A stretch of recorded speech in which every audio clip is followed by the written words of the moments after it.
Please welcome your host for this evening, Dr. Lindsay Hoffman. Good evening, everyone. Thank you so much for joining us at I can't believe it, the 12th Annual National Agenda Speaker Series. We've been doing this since 2010. I'm so pleased to welcome you to the University of Delaware, virtually for those who are live streaming, and in person for those of you who are here today. We're here thanks to UD's Center for Political Communication, with generous support from the College of Arts and Sciences. This year's theme, as you can see, is politics by the numbers. We're looking at polling, who's up in the polls, who's down in the polls. We're less than 2 weeks from the 2022 midterm elections, a very important midterm election for Democrats and Republicans. So what can we expect? Tonight's guest will help us understand how to interpret the news and what it's like to write and edit for a national publication about politics. As usual, we will be inviting audience participation, but I'd like to remind everybody that civil dialogue is vital to the success of this program. So let's agree to be candid, but also courteous of each other's views.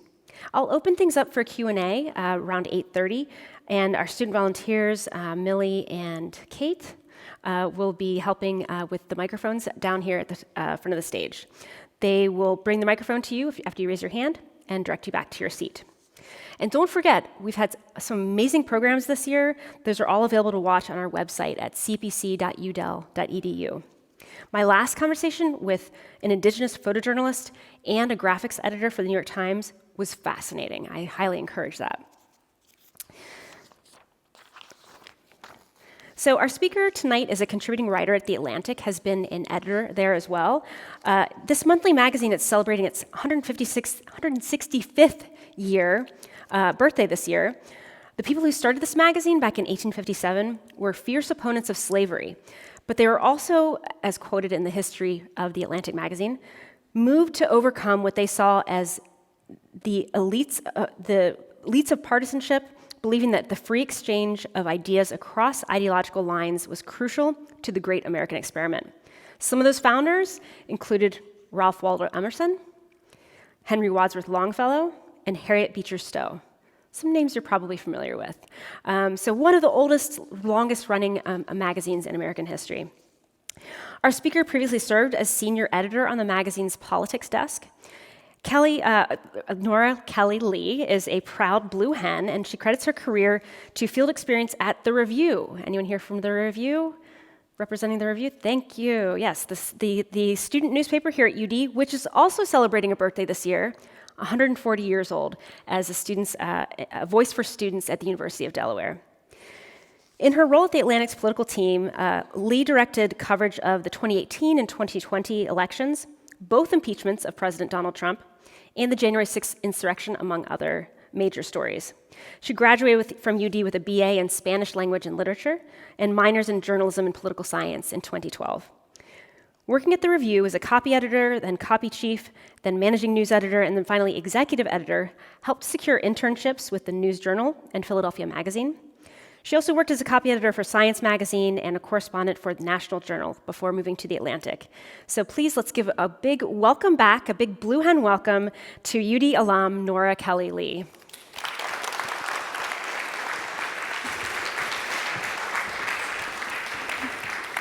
Thank you so much for being here. Thank you for having me. It is so surreal. Is it surreal? It's surreal. Have you been back since you graduated? I came back to talk to Review staffers a few years ago, around 2015, 2016. And then my husband and I live in Washington, D.C. My parents live in South Jersey. And in our travels back and forth, we've occasionally stopped on campus. Nice. Well, thank you so much again for being here. What's it like, what's most different from when you graduated 10 years ago? Can you maybe recount a story or a memory from your time here at UD that might be different from what the students here have experienced, or something that... Oh my gosh. Well, I mean, the place physically has changed so much. The development, the dorms, for the most part, seem a lot nicer. And I was talking to some Review students earlier today and found out that they are pretty much 100% online, and we barely had a website. So that tells you something about the changes in media over the last 10 years. Sure, yeah, it's been a massive change. what I like to do for National Agenda events is, this is also a class, and you had the pleasure of meeting a lot of my students today. My students submit questions for the speaker. They do some research on the speaker, and so I like to highlight some of the questions that they have asked. So Sarah asks that being a UD alumni, what are some pieces of advice you would recommend to students on campus about networking and accessing resources for our futures? Yeah, I mean, I know that networking is really scary. It's scary to put yourself out there, especially when you're a student and maybe you haven't had internships, and you don't really feel like you know what you're doing. But everyone that you talk to in the professional world was once right there in your place. So, I mean, the first thing that I would say is get an internship if you can. It's not always feasible financially or logistically, but internships is the only reason why I got my first job. And I, just like the review, I credit everything to those early internships. My first internship was at Philadelphia Magazine, and it's the city magazine of the city of Philadelphia. It's like New York or Washingtonian. And I only got that because of review clips. And yeah. So all right. I gave you some of the softball questions. Now let's get into some deep stuff. So our next, not to plug our next speaker while you're here, but our next speaker, I'm going to do it anyway, is John Della Volpe, who wrote this book, Fight, How Gen Z is Channeling Their Fear and Passion to Save America. And another question that came from one of my students that says, right now we're reading this book. He talks a lot about the potential that Gen Z, Generation Z, has for creating a better world than the one we live in now. With extremism on the rise, do you have hope for Gen Z in terms of bridging the divide that we're living in this very polarized time? Or do you think that Gen Z is going to kind of continue the status quo? What are some ways you would wish to circumvent this polarization that we're facing? That's a really good question. I mean, the rap on young people, I'm a millennial, the rap on my generation was that we didn't care. We cared when Barack Obama was elected. We cared at other big national moments like that. But other than that, we weren't super engaged. But my understanding of Gen Z is that Gen Z cares deeply about the future. When you think about issues like climate change, when you think about issues like workers' rights, my understanding is that you folks out there are going to be the ones who are going to push for change in this country on those fronts. And I know that it's difficult for Gen Z right now, coming out of the pandemic and trying to find your footing as you're entering the working world. But I think that those core values are going to help push this country in the right direction. And sorry, what was the second part of that question? Just what are some ways you wish we could circumvent this polarization that we're facing right now? This is a topic that keeps coming up in the class. Is we have Republicans and Democrats being so polarized and divided. We have people in different generations being polarized from each other. Yeah. What are some of the ways that you think that that people could find some connections in this difficult time? I think that we have to unite around a common sense of facts first. I think once we can agree on the basics, we can figure out whether we can find commonalities in terms of ideology, in terms of personal perspective, but we have to get those basic facts down first. And, you know, I think that one of the things that Gen Z can really bring to the table is their interconnectedness. Is their voice, like we talked about before. And when we talk about the influence of Gen Z on the electorate, I was just reading a story by one of my colleagues, Ronald Brownstein, on the way up here, and he talked about how pivotal the Gen Z vote is going to be, particularly in the southern states this year. And so if Gen Z is willing to get to the polls, and is willing to exercise their vote on all those fronts, I think we'll be in good shape.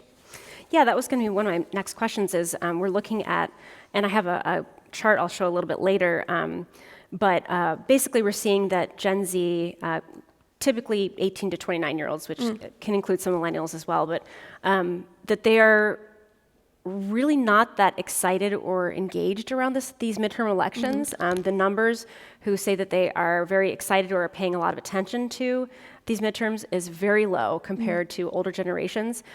So what do you think, what can motivate Gen Z students to see that their vote matters in these midterms? Yeah, I mean, I think there's a difference there. People can be politically engaged in terms of caring about the news, in terms of caring about issues that affect their communities, but they don't necessarily show up to the polls. And so what political professionals have to do is figure out a way to get the people who care deeply to turn out. That is the burden on the profession. I mean, I think it's each individual young voter needs to recognize their power, needs to recognize that voting, yes, you might vote for people who won't give you everything that you want, but if they can give you some of what you want, that's typically been considered a success in this country. I know when I talk to young people, they often say, well, I voted for so-and-so, but they didn't do anything for me.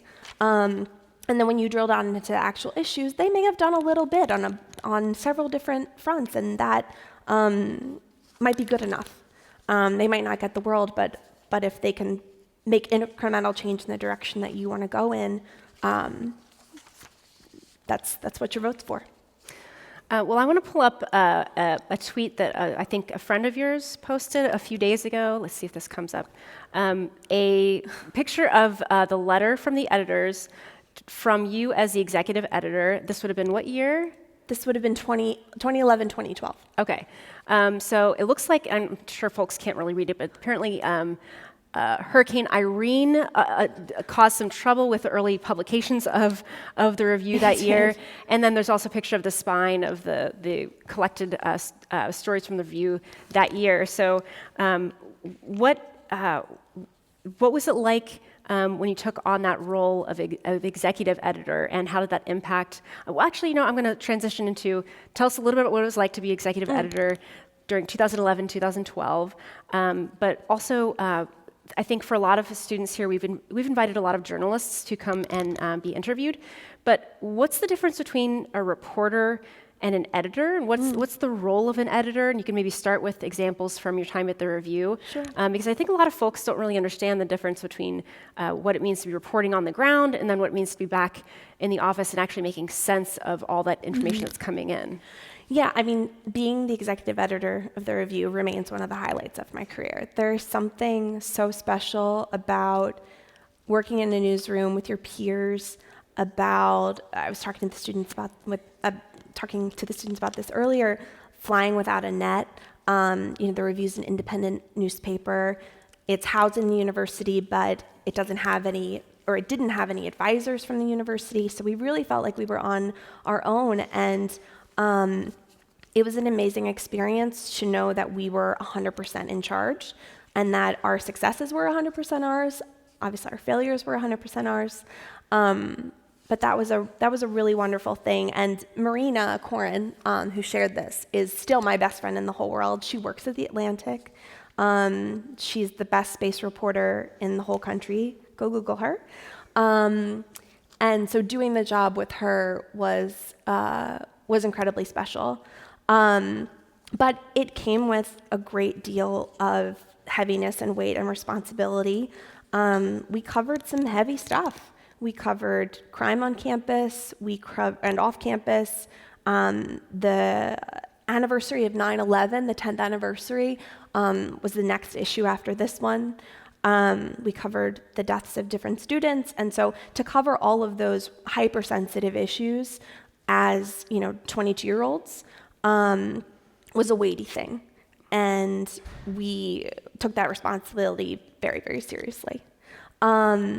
In terms of what the difference between being a reporter and an editor, a reporter is someone who goes out into the world and is either assigned to go out into the world or decides to go out on their own with a story that they've pitched to an editor, and they contact sources, they in person. They go to compile great scenes. They might call up a historian or someone else who's really knowledgeable about a particular topic to get all the context around that story that they want to do. They write it all up, and then they send it to their editor, and that's me. And what I do is I go by it line by line and try to make it the most beautiful, perfect version of itself that it can possibly be. And sometimes that process, I was telling the students earlier, can be a 45-minute process on a really fast breaking news story, or it can be months of work. And the great thing about working at a place like The Atlantic is that you get to work on all these different lengths of stories with varying levels of ambition, and all those different modes activate different parts of your brain, and I think all together make you a really well-rounded journalist. We have really a crisis of distrust in media in this country, and over the past several years, an increase in people calling news fake news, and The Atlantic is considered more of a far left magazine than maybe other magazines. How do you talk to people who say, well, I don't believe what's published in that magazine? I mean, I would push back a little bit on it being described as a left magazine. I mean, it was founded on liberal principles. You mentioned the abolition of slavery. But I think we would consider ourselves just a bastion of American values. And you can call those small L liberal, but certainly not, we certainly don't have a political affiliation, and nor do we want to. The publication has never wanted to be a voice of any political party. And in terms of how to deal with readers calling us fake news, I mean, that's just the price you pay in the media today. And the only thing that we can really do, and the only thing we really try to do, is work as hard as we can to be transparent with the reader about where information comes from, to be transparent with the reader when it's our own analysis of a particular event, make sure it's signposted to the reader that something is opinion versus a news story, and make sure that we perform at the highest standards. Quality of journalism, if you can defend what you've done, if you've maintained a high quality, then hopefully that can be enough to convince people who might even disagree with the premise of a story that you did your level best. I know that I used to talk to Republican sources when I was a reporter at The Atlantic, Republican elected officials who would say, I love reading you guys because I do trust that you're doing the right thing, even if I don't really understand your analysis all the time. Well, I want to move on and think about moving from campus journalism to local journalism. A new journalism collaborative based at WUSF in Tampa, Florida, just established themselves. They aim to expand coverage of nearby counties by providing reporting to local public and commercial outlets. And their multimedia reporting will zero in on regional issues currently receiving little attention from media outlets such as education and underrepresented communities. What role do campus newspapers, university newspapers, and local media play in the larger media landscape? And are you concerned that their impact is dwindling? Oh, absolutely. I mean, when I was working at the Review, we like to say in a very self-important way that the two newspapers of Delaware were the Review and the News Journal. And we were college kids, we were pompous. But it was true because a lot of the local media in Delaware had really dwindled by then. This was back in 2010, 2012. And when I went to intern at the News Journal, I knew that I was serving a function that a full-time paid employee would have done 20 years ago. And that was, for me, it was a great thing because it meant that the minute that I started that internship, I was out in the world covering the news all across Delaware. I was able to get those clips that would help me build my career. But it was also really sad. At the News Journal, I don't know if any of you have ever been inside of it, but there used to be a section that housed all the different little microfiche, which you guys in the front probably don't even know what I'm talking about, but they were old copies of the newspaper. And reporters back in the day would go into that place. It was basically like a little library, and they would glean information. They would read old stories, and they would try to learn about the history of the state. And there was a pickle-shaped pen that was on a sign-out sheet in front of the library. And that pen had been in the same spot for like 5 years. There was dust gathering around the pen because there weren't enough reporters in the newsroom who had time to go into the library and learn about the news that their predecessor had covered. And it was really depressing, and everyone would point at the pickle pen and say, don't you move it. So it was starting my media career in that context, where I knew I was serving the function of someone who's a full-time reporter, was kind of a depressing thing, and it's not a unique story.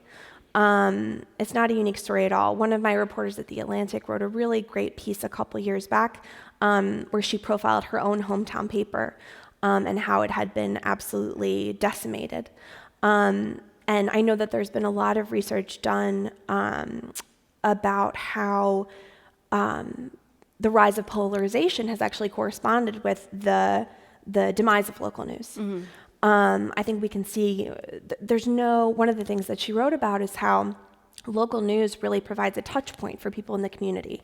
If you see that some building is on fire down the street from you, you know that your local reporter is going to go and they're going to find out what happened, who's responsible, and what can be done about that fire.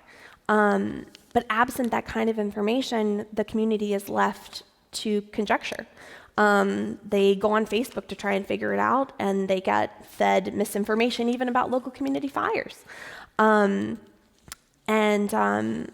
without that unifying thing to build your community's identity around, you really lose a lot in terms of community culture and in terms of community unity. Mm-hmm. So let's think about, I have a student who posted a question, Rasheen, who said that they're in a public relations class where they've been learning that the number of journalists is decreasing while PR practitioners is increasing. Currently, Rasheen said at a 6-to-1 ratio. Wow. I'll have to fact check that. But why do you think fewer people are going into journalism and more are headed towards PR? And what ways would you encourage more people to go into more of a journalistic career? I think money is a huge factor. It is really hard to get a good paying job in journalism. Entry-level salaries are pathetic. And even in major cities, I know that I've worked with young people who can barely afford to live in Washington, D.C. And I think that, with rising student debt, a lot of people just simply cannot afford to take a journalism job, no matter how passionate they are. And not even a job, they might not be able to secure the internship that they need to get that job because they need to work a real job in order to pay for college. They don't have time to do an internship. And so I don't think it's that people are suddenly super passionate about PR. I could be wrong. But I think it's that a lot of the skills translate. They might be interested in writing. They might be interested in being out there in the public and working with media professionals, but they simply can't afford to work in journalism. In terms of how we can encourage interest in journalism, I think journalists they need to get paid. And you've seen a lot of efforts to do just that in newsrooms across the country, in terms of unionization, in terms of just rattling the cages a little bit and telling publications that if they want to sustain employee retention, if they want to attract talent from young people. Is unionization the answer, you think?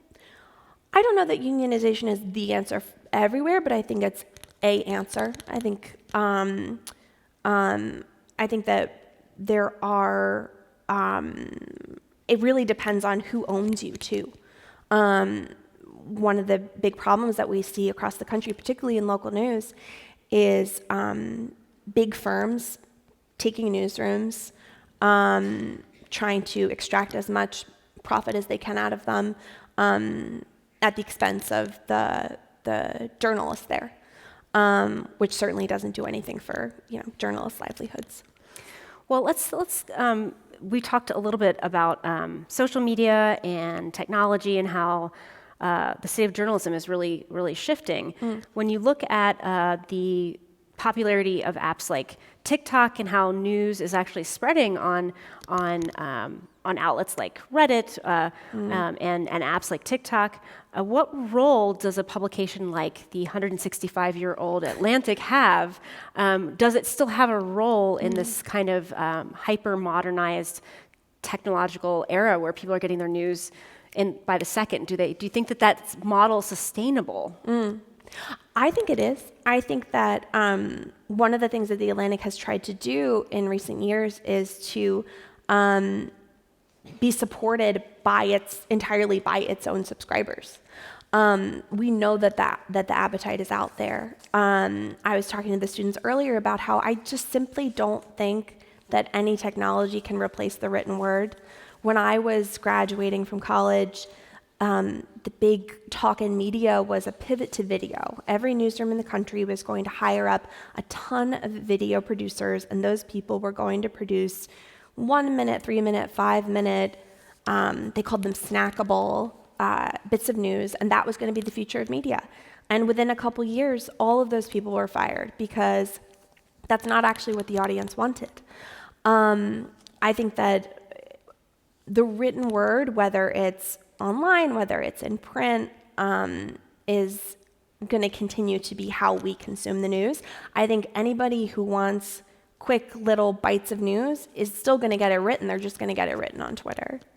And in terms of news on TikTok and things like that, I mean, my worry about people consuming news on social media is just where are they getting it from? There are a lot of self-styled experts on Instagram and TikTok who, with just a little bit of digging, you can see that they don't have any credentials at all, but they're passing themselves off as subject matter experts. And certainly those kind of people pop up in news stories from time to time, but when you have a journalist who is the intermediary there, who is the person who fact checks that person's claims or is the buffer between them and the reader, you're going to get the right information. Oh, I want to shift gears a little bit to some articles that you have edited, and specifically one that was called, I think it was Revenge of the Wine Moms. Is that right? Could you tell us a little bit about that piece? I think it came out in 2020. That sounds right. What was that piece that you edited? What was the motivation for it, and what was kind of the gist of the story? Sure. So this was a piece written by a young writer named Elaine Godfrey, who's wonderful. And she had noticed, and we had noticed, that there was a lot of talk on Twitter and elsewhere about middle-aged, largely white moms who were obsessively watching MSNBC during the Trump years. And we thought, well, there had to be more to these women than this stereotype of these, depressed women chugging Pinot Grigio every night watching Rachel Maddow. And what she went out there and discovered was that a lot of these women, yes, they did like Pinot, but they were also becoming hyper politically active in the way they hadn't ever been before. They were organizing largely at the local level. So I think there's a line in the story that says like their anger was national, but their action was local, where they started getting involved in school board races and city council races, and just tried to channel all their energy into their communities in a way that really helped sustain them in the final months of the Trump years as they were waiting for that final vote to happen. And it's a really fascinating piece. I would encourage you to read it. The women just leap off the page. They're women that I'm sure many of you know and love. And they fit a really interesting profile. And the big question, one of the central questions of that piece was whether their activism will be sustained going into 2022. And so that's really, and will their votes matter quite as much in 2022? They mattered a great deal in 2020. I mean, we saw Joe Biden sweep the suburbs in part because of women like this. And so I'm really interested to see what the exit polls show us in a couple weeks. So what should we be looking for when we're looking at those exit polls? And even as we're looking at polling leading into these last 2 critical weeks before the midterms, what are some sort of tried and true methods for which polls to trust? What should you look for when you're looking at poll results? I mean, we are talking about politics by the numbers. Polling is a huge part of elections. What are some of the sources that you go to, and what are some suggestions you have for interpreting those polls? Yeah, I mean, I think the polls done by major news organizations like the New York Times are seen as extremely reliable. Polls from major universities, extremely reliable. When you're looking at a poll, 2 things I would keep in mind is it's only a snapshot in time. It's not going to predict the future. It's not going to tell you what happened a week ago, what's going to happen a week from now. It is just what happened that day that the pollster reached out to the person being polled. So it's key to never put too much weight into polls. And then look at the sample size. Those are the 2 first things that I really think about. So often online you see news publications in political media that write a quick little write-up of a poll where only 100 people were polled, and they think that it means anything at all, and it simply doesn't. So look for that sample size. And then more than anything, I generally speaking don't think that everyday voters should be going into the polling document, pulling up the PDF and trying to interpret it. What I would do is I would go to a news organization that you trust and try and figure out what they've said about that poll that you're particularly interested in, because hopefully they have the resources to suss it out for you.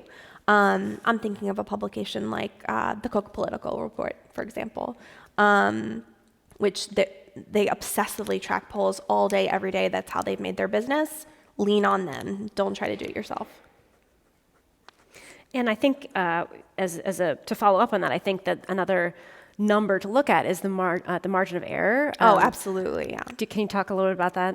Sure. I mean, the margin of error will tell you how much error there could be in a poll. So, for example, and maybe some of the errors that journalists make in reporting polls that have races within the margin of error. Oh, absolutely. I mean, you'll see a story about how I don't know, John Fetterman, the Senate candidate from Pennsylvania, is polling, and I'm making up this number, is polling 44% in the state of Pennsylvania. Dr. Oz is polling 47% in the state of Pennsylvania. I think they're 1 or 2% off right now. Okay. So I'm ballpark. That's good. Yeah, ballpark. But then the margin of error might be 3 or 4 points, which means it's a statistical tie. And polls are a really easy way for political reporters to write something that particular day. You need something to write about? Oh, there's a new poll. Let's just go ahead and do that. But not every poll is meaningful, and certainly margin of error is a thing to watch out for. So yeah, as a journalist, as an editor, you have to kind of be selective about okay, that's an easy story to run with today, but maybe that's not the most accurate or meaningful story to run. No, absolutely. And the other thing that The Atlantic tries to do that is a little bit different from our peer organizations is we really try to broaden the aperture a little bit from run-of-the-mill political horse racy stories. And we're not super interested in that day-to-day horse race. It's really more about what are the long-term trends in the country, or what is the story that everybody should know about that's currently being undercovered. So that's nice, because when you're in a news organization that puts a lot of primacy on horse race coverage, you got to produce something. What are some of those stories that you think are undercovered right now, and particularly maybe could be related to the midterms, but it could be related to just more what's happening? We've had a lot of changes over the past several years. overturning Roe v. Wade. I mean, you name it, the economy. There's so many things going on right now. It's almost like overwhelming to think about all the possible news stories. What's something that you think that is important issue facing the country that maybe is going undercovered right now? Oh my goodness. There's so much to choose from. I mean, one of the things that I'm really watching for in the midterms that I think has been undercovered is the influence of men of color in the electorate. They've had really interesting voting patterns in the last few years. There's been a lot of emphasis on women and their voting behaviors, but I don't think there's been enough analysis about why Black men and Latino men in particular Trump saw gains among those voters. Right. And I always think every election, the Latino vote is undercovered. People paint that population with such a broad brush, and it's criminal. And then in terms of broader stories, I mean, I used to edit a special section on criminal justice reform. And that has a special place in my heart, and I really think that community is significantly undercovered. Yeah, that's my biggie. So I'm sure you heard about the Serial podcast. Yeah, Adnan. Yeah. Adnan, yeah. Did you guys listen to that podcast? There was also a Netflix documentary that you may have seen about it too. Yeah. So more coverage on criminal justice, more coverage on, in terms of the midterms, men of color, particularly Latino men. Let's jump back to thinking about women again, because I think a lot of the focus has been on women in the past several elections. What do you think the impact of Roe v. Wade is going to have on the women voter turnout in the midterms? I think it's going to be significant. What we've seen is after the Dobbs decision came down, we saw what happened in Kansas with the measure being struck down. We saw a lot of voter engagement among women, a lot of voter interest among women, and then the conversation lately has been more about how the polls have tightened across the country, particularly in Senate races. But I don't know. I still think that that's an extremely motivating issue for women across the country, and I think that we're going to be surprised by just how motivating it is, particularly among young women who hear stories from their grandmothers and mothers about what time was like before 1973, and I've read a little bit of coverage about how, particularly in the South, this is a motivating issue in a way that might go unnoticed. We might associate activism around abortion rights with folks on the coast, folks in the Northeast, but that don't sleep on women in other areas of the country. I think that's an interesting point, because I think one thing that went, I wouldn't say wrong, but was maybe misinterpreted in the polls in 2016 was sort of the effect of women who maybe underreported their support of Trump, particularly suburban white women, perhaps because of sort of some social desirability pressure to say we're voting for the first female first female candidate for nominee for president. So I'm curious if you think there's a similar sort of sleeper effect among, like you said, Southern women, or maybe even conservative or Republican women who see that this overturn of Roe v. Wade is impacting their lives in real, tangible ways. No, absolutely. And we also have to think about, I've seen a lot of women in the wake of Dobbs talk about how this affects miscarriage care. And they might be conservative women who are not online with what Planned Parenthood stands for, but when it comes to that particular aspect of their health, they're all for it. They're all for having those rights. And so I think that there are going to be women with very nuanced positions around abortion who are going to vote in November with that issue in mind. It's not just like the Planned Parenthood supporter who's out there angry about Dobbs right now. It's also like the Catholic mother who wants to make sure that her daughter, if her daughter has a problem in pregnancy, is going to be able to be healthy. Mm-hmm. When you mentioned the Fetterman-Oz race in Pennsylvania, in the debate last night between the two senatorial candidates, Dr. Oz said that a woman's decision about her pregnancy is between her doctor, and the local politicians or local politician. And I think, I'm just wondering if you think that's, how that's resonating with women across different sides on the political spectrum. I mean, I did watch part of the debate. I did not see that part, but I can't imagine that it hits their ears very well. I can't imagine that that's something that a lot of women, I think a lot of women in the electorate thought that abortion was a safe right. I think that there was a lot of talk after 2016 about not worrying about abortion rights, that was something that would not be touched, that it was too baked into American life, that right existed, who were shocked by Dobbs, who didn't see it coming. Maybe they're not people who are super politically engaged. They're not necessarily the people who are, reading the news every day. And so I think for those women, it's a jolt.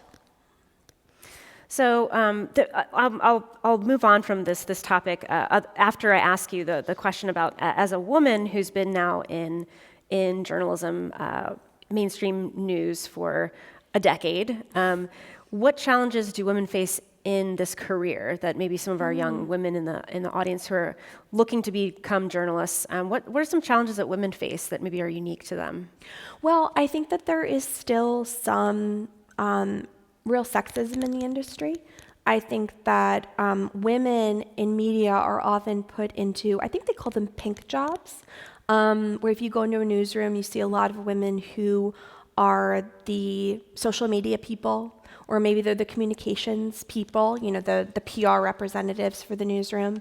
Or maybe, they're in the art departments, but they're not necessarily the people who are the top reporters or the top editors. And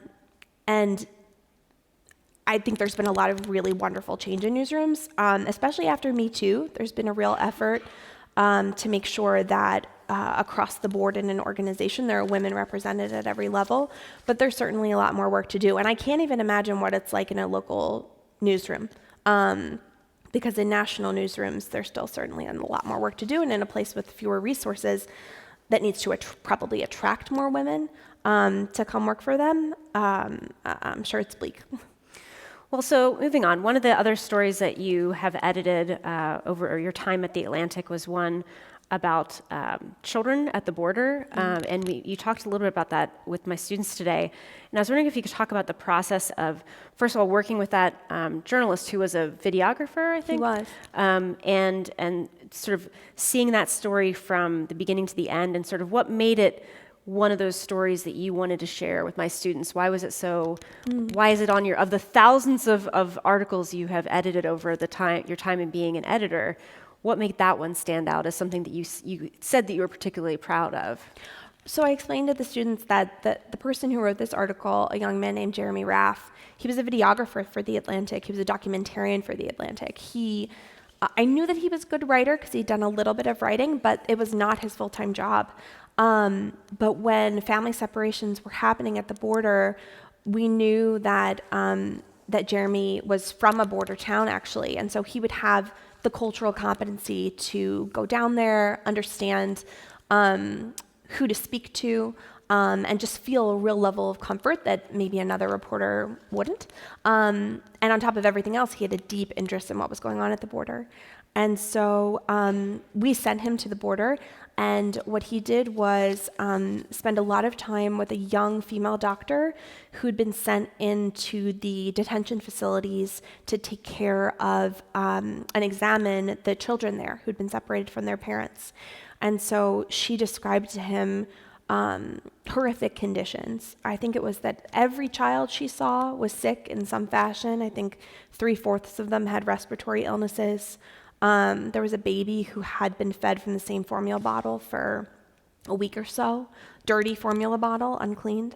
And then he spent time in her normal medical practice, and he saw the stark differences between what she experienced inside the facility and what he saw in this more normal pediatrician's office. And he wrote it up for us. One of the things that really sticks out about that story to me is not only the subject matter, is how Jeremy, the writer, was able to lend a sort of cinematic quality to the writing. Because he was a videographer, he was really able to paint a picture about what she saw. And keep in mind, he wasn't there with her inside the detention facilities. This was all secondhand, but he really put you inside the room with her. And so it's just one of those stories that I don't think will ever leave me. And it was also a story that got a great deal of attention when it was released. It was something that hadn't been covered at all in national media. Obviously, child separations had, but the actual nitty-gritty way that those children are treated in facilities, and the nitty-gritty of their health, we didn't know about it. And so we had members of Congress had great interest around that story. And I don't know that there was any particular legislative action taken, but I know that they wrote letters about it to the administration, and it was clearly something that people hungered to know about. Mm-hmm. Well, I think it's another perhaps lens to your theory that there's a power of the written word, that kind of story couldn't have been told in a, what you call a snackable news story. No. Because you don't have the video. You don't have that kind of raw material. You need journalists to interpret that and an editor to sort of help make that come to life. No, you absolutely do. You absolutely do. And I think there's also, when we watch television and we watch the news, our eyes can kind of glaze over a little bit. When you see, during a time of great national unrest, when we're covering, a lot of protests or maybe some sort of natural disaster, once you see those images once, your brain isn't shocked anymore. You sort of get inured to them. Desensitized. You get, exactly, that's the word. You get desensitized. But I think there's something about reading it on the page. That's my bias, but I think there's something about reading it on the page that makes it really real to people. Do you think people in Gen Z, though, have the attention span to process a lot of these long pieces that you write? Mm-hmm. How many of you guys think that you would love to sit down and read? What's the average word count for maybe an Atlantic piece? Probably 1,200 words. Yeah? Okay, they're all looking at me, giving me the side eye. Okay, so they would. Thank you for reading. But do you think that that's going to become increasingly difficult, or do you think maybe that there's sort of, and maybe I'll open it up to the students at some point, if there's some sort of backlash, okay, I'm tired of the TikToks and I'm tired of the tweets. Yeah. I want to sit down with something and absorb it. I mean, I do think that technology is always going to evolve in ways that appeal to people, but I do think you can get tired of it. I mean, I'm not that much older than you, grand scheme of things, and I'm tired of Instagram, and I'm tired of Twitter. I'm on them because I feel like I have to be, but there's really no joy in them anymore. And yeah, I hope that people will always fall back on the written word. But the burden is also on the journalist to capture their attention. I was talking to the students earlier about how we put so much emphasis on the beginnings of stories, the leads of stories, because we knew that if we didn't hook a reader within the first few sentences, they were gone.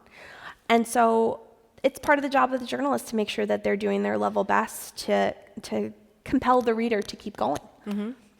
Well, I want to switch gears a little bit before we open it up for questions from the audience, but I want to talk specifically about debates because we're in this season where we're seeing debates. The Fetterman-Oz debate.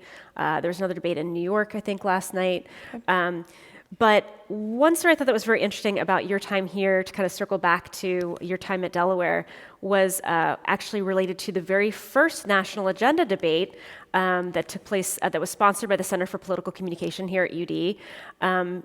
It got national attention. It ended up being aired live on CNN, a Delaware debate. Does anyone remember this? It was a big deal. Does anyone remember who this was? Christine O'Donnell, yes. Mm-hmm. So tell us a little about, you were a college student, you were working at the Review, I think you were interning at the News Journal. I was. What was that day like for you, and sort of how did that impact how you knew what you wanted to do with your life? Yeah, I told Dr. Huffman earlier that day was like journalistic heaven for me, because first of all, we were so proud that UD was going to host such a big event, because I feel like UD is scrappy. We don't, and we were so proud that the attention was on us. So earlier that day, I had worked a full day at the News Journal as a full-time reporter, even though I was an intern. And then I remember coming back to campus and meeting up with all of my review friends and going to watch the debate. And I wasn't a reporter that day. I was just the editor overseeing the coverage. But it was just one of those perfect days that you remember as a young person that really tell you that you're on the right path. I knew that if I could get energized by going to my reporting gig at the News Journal and then get energized by going to a political debate, that I was doing the right thing. I was doing the thing that brought me a lot of joy. And I was telling the students earlier that it was quite the event. Wolf Blitzer was here. Nancy Karp-Janian was here, who I had the pleasure of talking to earlier. Students made it really festive. There was a campaign ad that Christine O'Donnell had put out in which she said, quote, "I am not a witch," because she had been accused of practicing witchcraft or some nonsense like that, and some political consultant told her, go on television and say the words, "I am not a witch." And with like smoke kind of... It was billowing. It was billowing behind... and there was sort of like an Oprah treatment to her, the lens. Yeah. And so students dressed up. It was around Halloween time, and students dressed up as witches and ran up and down the green. And so the atmosphere was just, it was electric. Oh, and my husband, who's in the audience, asked me out for the first time after that national agenda debate. So it's important for... Yes. So it's important for our relationship, too. I did not know that. Yeah. That was awesome. Well, so we had our most recent Delaware debate a week ago. We did it virtually this year. But back in 2016, you wrote a story about Gary Johnson, who is the Libertarian Party's nominee. Oh my gosh, yeah. This is a question from Andrew, and talked about his presence, in Andrew's words, or lack thereof, in presidential debates because he needed 15% of support in polls. Do you think that third-party candidates, and this is something that comes up in Delaware debates a lot, is we have third-party candidates who don't have enough support in the polls to be on stage? Do you think there's value in them being involved in debates at all levels, or do you think that standard 15% mark is acceptable? It's really hard because there are a stunning number of third parties out there. There are some real jokesters running around saying that they're running a political party. And so you absolutely do need some sort of threshold. But I argued in that piece, if I recall correctly, it's been a really long time, that I thought that they should have a shot. And if you remember back in 2016, Hillary Clinton and Donald Trump were historically unpopular candidates. And I believe my argument was in a political environment like that, where most of the country does not like these two people, maybe we should offer something new. Maybe that added competition would be good for America, would be good for the parties to put them on their heels a little bit. I think I still believe that. It's hard though, because right now when you look at our two political parties, we're looking at such existential questions over democracy, over election integrity, that when you talk about inserting a third party that people have to choose from, it might complicate things in an undesirable way. Yeah, I tend to. I have the same struggles because we want to hear voices that are outside of the mainstream, that are outside of the two primary political parties. But it's also the reality that we're in a two-party system, and to give voice to someone who is not getting enough support in the polls is perhaps not. I don't know. I struggle with the same thing. It's difficult. It's difficult, and adding a third-party candidate on the stage at a presidential debate is not going to be the thing that stops the stranglehold of the two-party system in America. I mean, we're talking about serious reform that would be needed in order to get a real robust electoral system in place. Well, before I have Kate and Millie come up to the microphones and we'll take some audience questions. Maybe just some, again, the theme of this is politics by the numbers. As we lead into this last 2 weeks before the midterms, what should we be looking for? In addition to the polls, what are some states that we should be looking at? What are numbers that make up Congress and the House and the Senate that we should be looking at? What are some of the key things that we're going to be really wanting to tune into on election night? Yeah, I mean, I think the smart people smarter than me, are saying that the House looks like a goner for the Democrats. So my interest is really in the Senate. And I'm most interested in Pennsylvania, Georgia, and Nevada. Nevada, because all of a sudden, Cortez Masto is back on her heels. I think Democrats expected for that to be a much safer election than it's turned out to be. Georgia, because Georgia represents the future of this country, I think. You have a ton of young people, a diverse population. You've got a lot of people from other states moving to Georgia, particularly in the Atlanta area. And so it's just a really interesting microcosm of where we are and where we're going.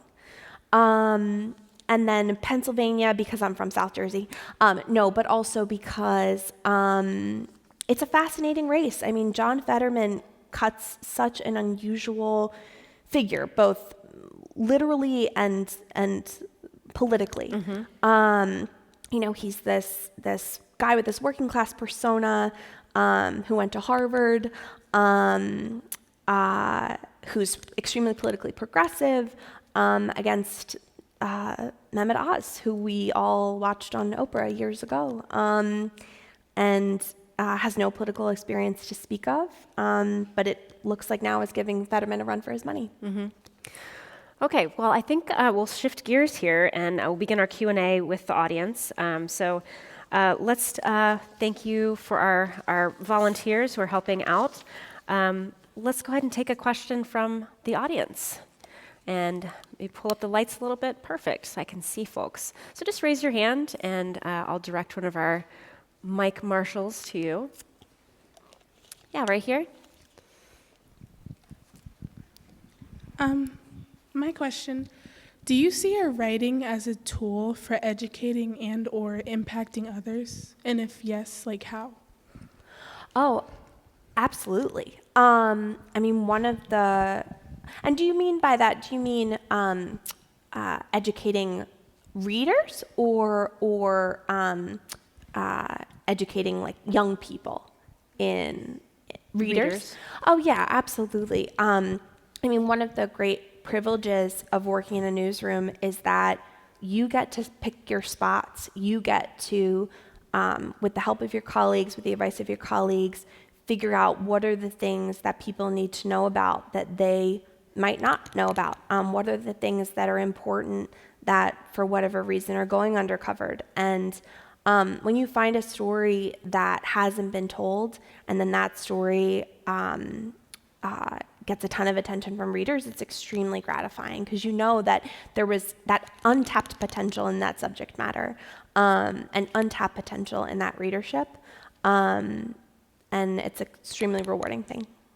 Well, I would add to that I think, at the end of the day, as human beings, we are storytellers. And if you think about when you go home at the end of the day to your spouse or your partner, and you tell your day as a story, you explain sort of what happened to your day as a story. And I think that we crave stories, and we crave, I think, good stories. And I think if you become skilled at really good storytelling, that you can have a real impact. Let's take another question from the audience. Yeah, right over here. Hey, you mentioned that the Democrats may focus more on the Senate because they may lose the House. Why do you believe that the Republican Party is more than likely going to take the House when it's been very clear with them avoiding the debates, the overturning of Roe v. Wade, that they are no longer as popular as they once were, especially with the infighting between the MAGA affiliate with Trump's and the traditional conservatives in the party? by upsetting everyone else around them and the infighting between them, what competitive edge do they have to take back the House? That's a good question, because there is this rift in the Republican Party right now between the Trump Republicans, the MAGA Republicans, and more moderate Republicans. And so it's a great question. Why are they, even with this rift, why do you feel that they're doing so well competing against Democrats who are arguably more united than the Republican Party? Well, there are structural advantages within many states in terms of how districts are drawn, such that Republicans have an edge. And one of the very interesting things about the Republican Party, and it's more on the Republican side than the Democratic side, is that we see Republican voters come home at the end of the day. They come back to the Republican Party. And so despite those rifts that you've talked about, we often see them fall in line. I mean, there's an old adage, Democrats fall in love, Republicans fall in line, and I do think that that's, in many areas of this country, that still holds true. It certainly doesn't hold true in a lot of places. It didn't hold true in the suburbs in 2020, when we saw a lot of former Republicans vote for Democrats. But in House races and in lower level races, it's often true. And I'm not a pollster, and so the best thing that I can do when it comes to polls, I'm often a news consumer just like you, and so the smart money, like I said before, is on them taking the House, and so that's what I'm going to be watching for. Okay, great, thank you. How about another question from the audience? Yeah, right over here, Kate.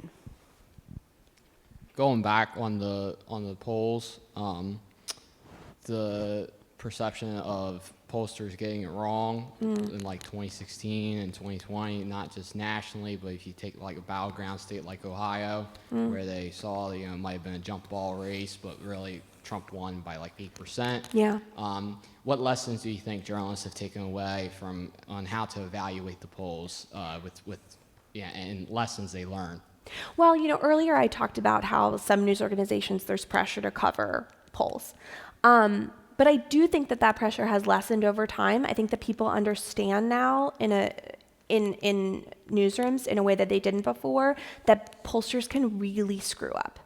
The gold standard of polling is the Des Moines Register poll in Iowa during the presidential years. And even Ann Selzer, who runs that poll, who is like a goddess among political pollsters, screwed up. And so I think it was a really humbling moment to see that. And I think that journalists, we talked about it at The Atlantic, I hope it's a broader message that's gotten out there. What we would say is we need to contextualize polls extremely well in stories, and we need to make sure that polls are a jumping off point for investigating, are jumping off point in telling a story about the electorate and not the entire story. There are a lot of flaws in polling that have to do with people not using cell phones anymore. Online polls can be occasionally unreliable. People distrusting that someone is actually calling from a reputable polling organization. I know I don't answer my phone when it's a number that I don't know. These are all barriers to getting an accurate poll.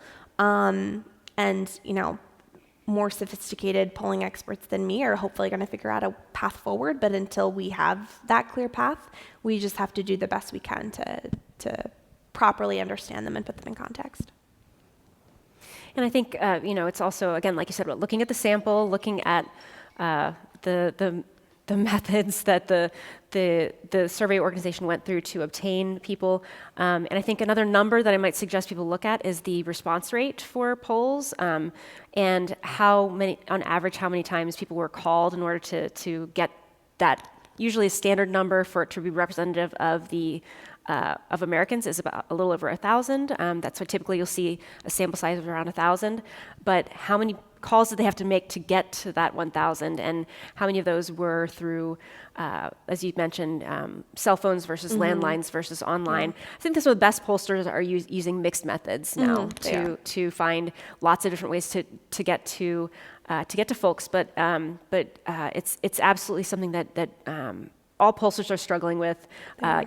When polling started in the early 20th century, it was really rooted in random digit dialing. So that was the best way to get a great random sample, is just put a bunch of phone numbers into a magic machine and pull out random 7-digit or 10-digit phone numbers, and then you get a good representative sample. But it's much more difficult. And I think that we have to, as you said, look at these polls with with some interest and some attention, and seeing that races are tightening in places where we might not have expected that, but they're not the be-all, end-all. They're not the whole story. No, they're not. And I would also suggest that you don't just read The Atlantic, don't just read the New York Times, don't just read the Washington Post. Read the local news outlets that we've been talking about this session, because those reporters that are on the ground in the communities, they're going to be able to tell you a lot that you're not going to get from polls in those same communities. Mm-hmm. Absolutely.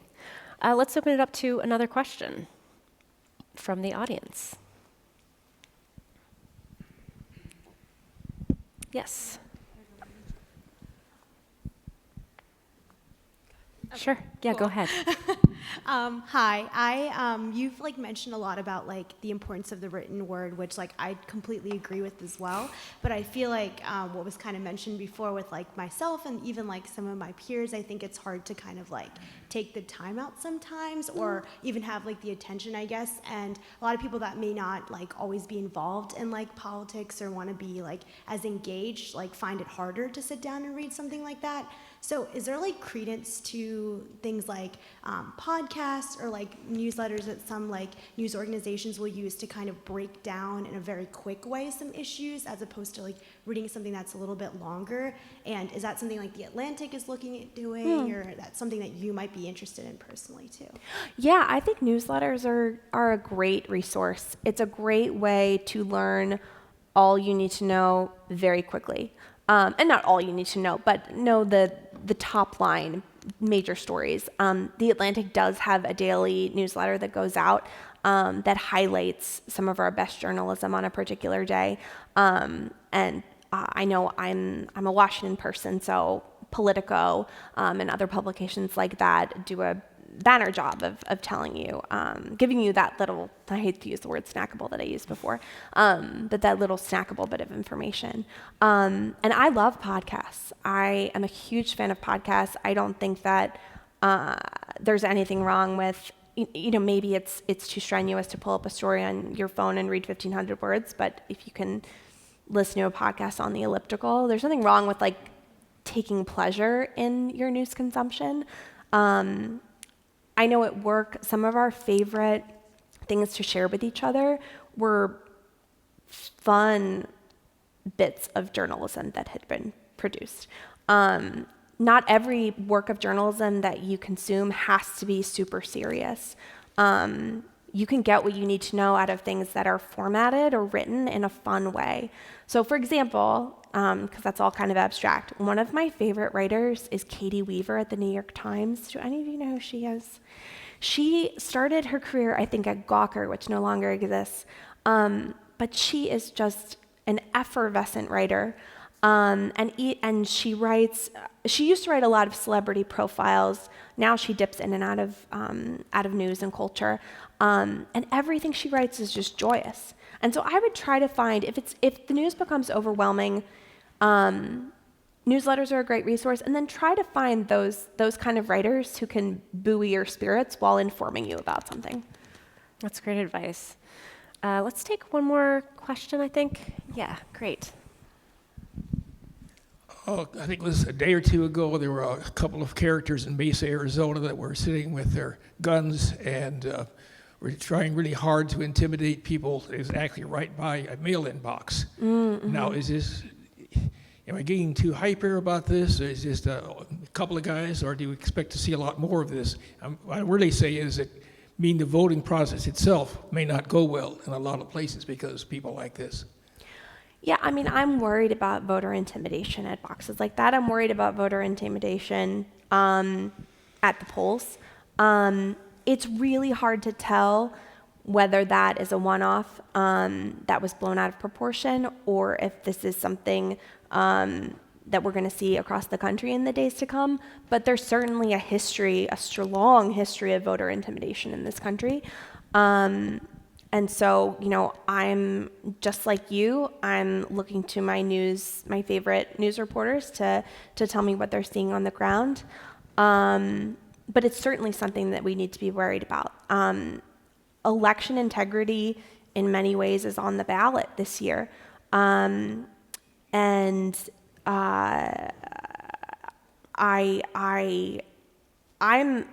a journalist, but I'm also an American. I believe in democracy. I believe in election integrity. And I'm lucky to work for, or to be a contributor to a news organization that has those values top of mind. And we'll see what happens.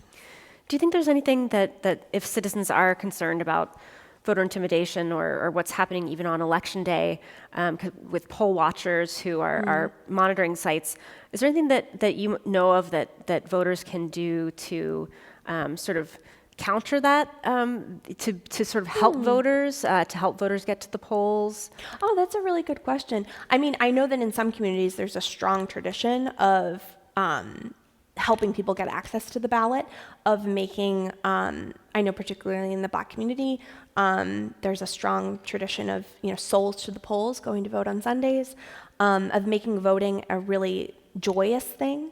And so the only thing that I know of is community groups that decide we're gonna do everything we can to get our people to the ballot, that cast their ballots.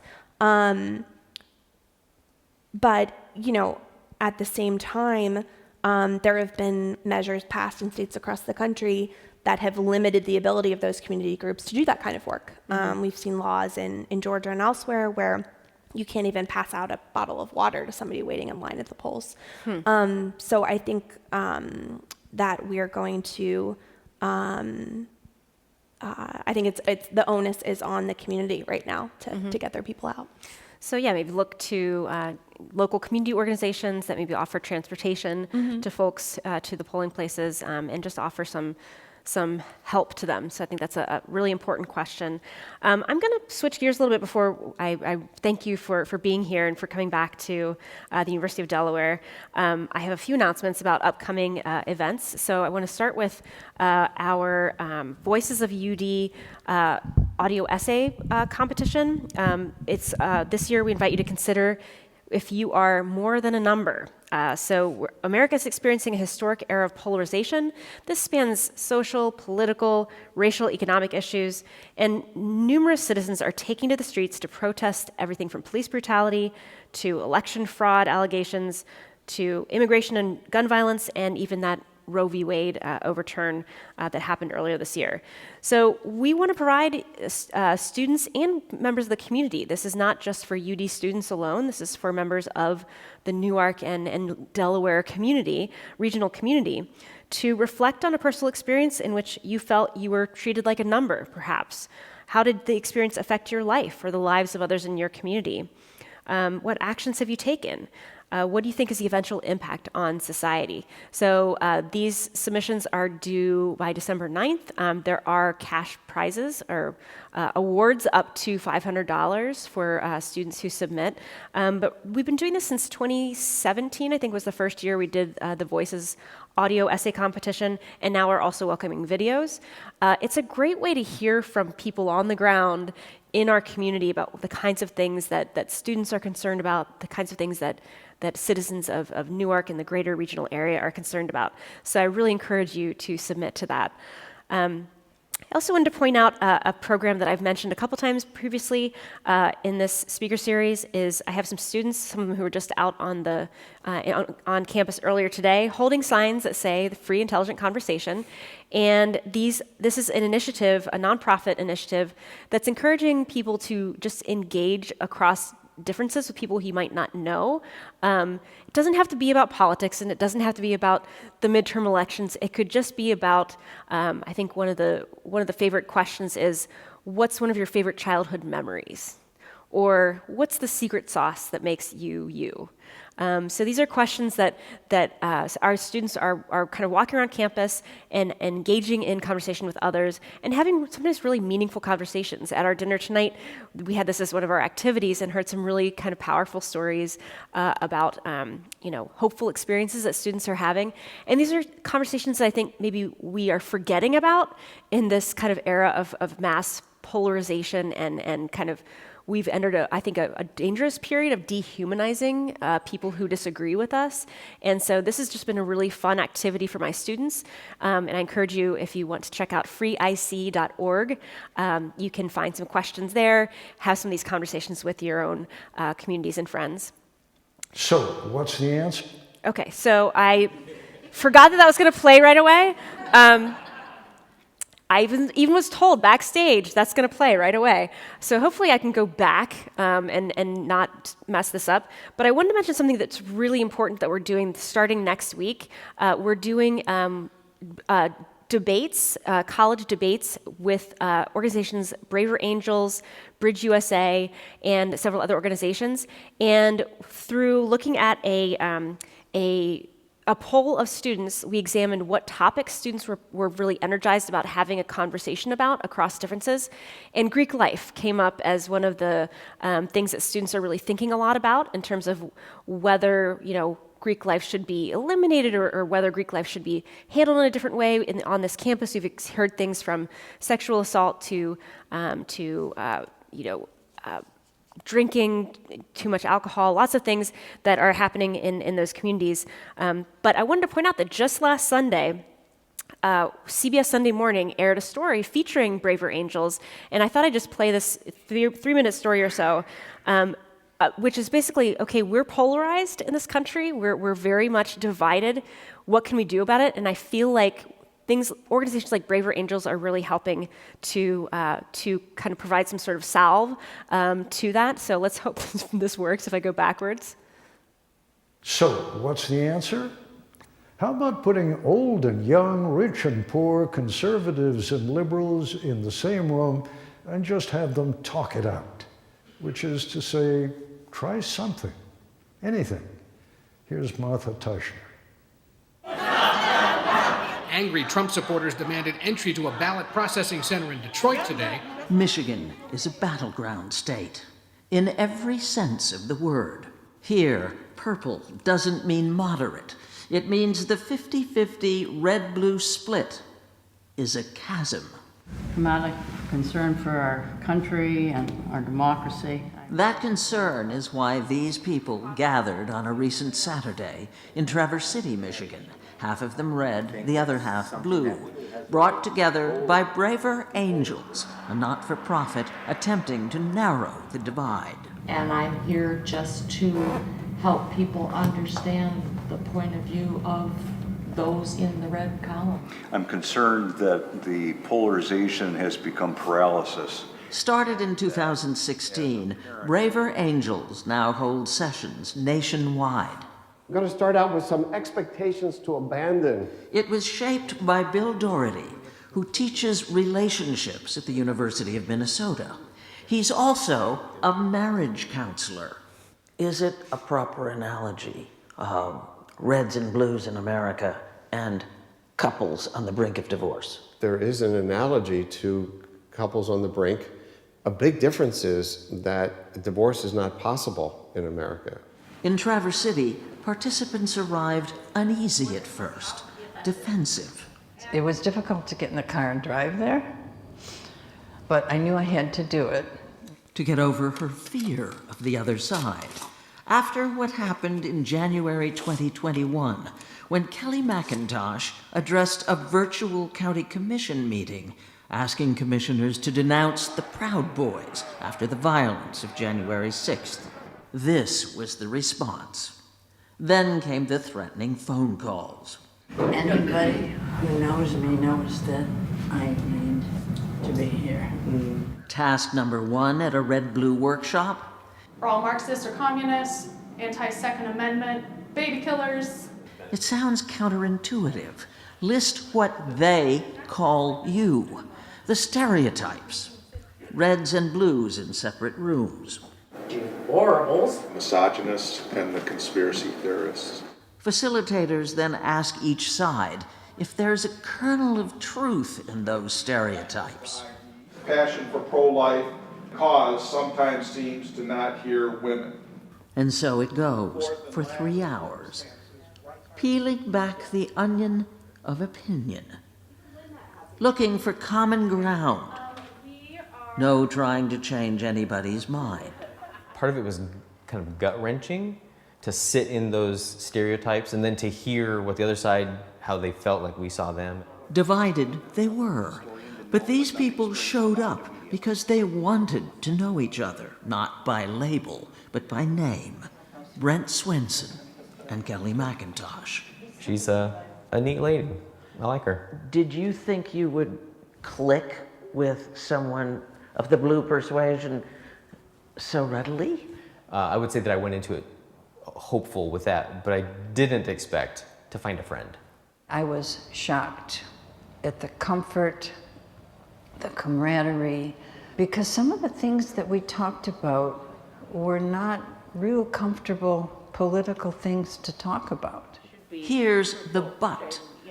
While Braver Angels has held more than 2,000 workshops and is growing, so is the divide. So there's a big gap right here. As for closing it, the brave proposition here is that at least trying is something. 3, 2, 1.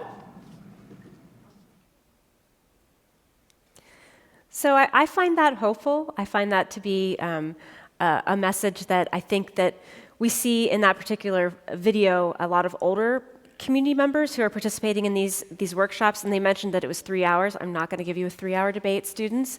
But I think that we're seeing even just trying a little bit in this very polarized moment in this country can have some small and potentially large impacts.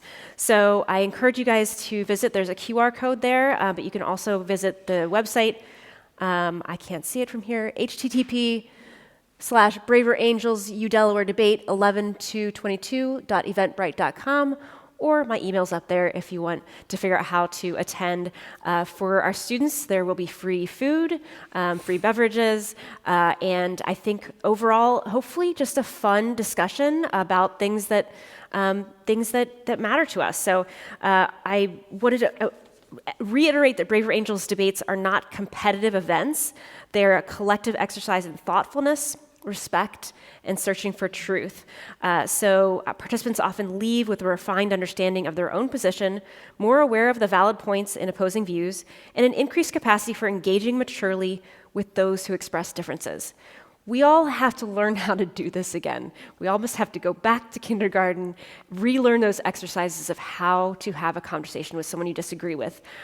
It's not any one of our individual faults that we're in this situation, but I think we as individuals can improve the situation that we're in. So I'm asking students on this campus to really engage on this. I would be remiss if I didn't remind you that before I see you next, which is November 9th, is the midterm election. So if you are as excited as this young student is, I need to figure out who this is. This was last year's National Voter Registration Day. That's my hat. I wear that hat regularly to look ridiculous and attract attention. But these are students who are registering other students to vote. We did this again this year. But your vote is your choice. 2022 election, we've seen young people again be the least likely to say that they're excited about voting in the midterms. So talk to your friends, talk to people in your dorms, your fraternities or sororities. It's going to make a difference if you talk to them. And then I wanted to highlight as well for our students a new app/website that students can use called Issue Voter. And again, the website is up there, or email me if you have questions. This is how you can hold your elected representatives accountable after you've voted in the election. So oftentimes you think about voting, oh, let's go vote, let's register to vote and go vote. Well, what about, hey, that person ran on this campaign promise, did they follow through on that? And so what Issue Voter allows you to do is select issues that are important to you, say abortion rights or climate change, and you will get notifications that your elected representative is voting on a particular related issue that day, and it gives you all the different ways you can contact them. So this is where technology becomes really exciting and fun, and gives us ways to access our elected representatives that maybe we didn't have before.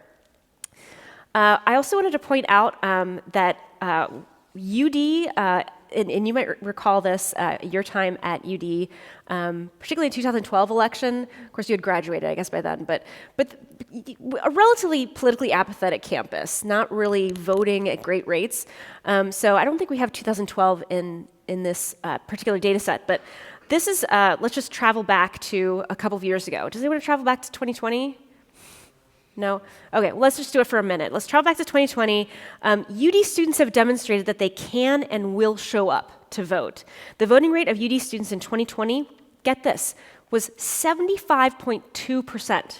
75.2% of UD students voted in 2020, in the middle of a pandemic, with mail-in and absentee ballots, which are typically the strongest barriers for students to vote. We can change the culture around engagement on this campus. This is nearly 20 points higher than 2016, and higher than the national average of 66%. But what about the midterms? So let's take a look at, this is the graphic I was telling you about earlier. We look specifically at age groups. As is typically the case, older voters are generally more engaged with this election and midterm elections in general. So about half of voters aged 18 to 29 say they're extremely or very motivated to vote. Over 8 in 10 of those 65 and older say this, and compared with the voters under age 30, those 65 and older are nearly twice as likely to say that control of Congress really matters. So young people who make up one of the largest generations in this country are not having their voice heard, and my students are like thinking I'm a broken record here. I say this all the time, but it's important for you to make sure that your voice is heard. I wanted to mention our final speakers of the National Agenda series is John Della Volpe, the Institute of Politics, Harvard Institute of Politics, has been doing a youth poll, a poll of young people for the past 20 years, since 2001, I believe, or no, 2000, 22 years. And a Harvard senior who just graduated, who was one of the instrumental students on that polling project last year. So this will be the day after the election. What I'm really curious to ask John and Jingjing about is, did young people show up? And what did they do? Who did they vote for? So I think it's going to be a fascinating look at Gen Z and millennials, and just a really interesting cap to our annual speaker series. So I just want to say, again, thank you so much for joining us. Please visit cpc.udel.edu for more of our programming. Be sure to follow us on social media. I'm so happy that you were here with us tonight, and I hope you have a wonderful night. I'll see you back here in 2 weeks. And thank you so much to our speaker tonight. Nora, thank you for being back here, and congratulations on all your success. Let's give her a big round of applause. Thank you.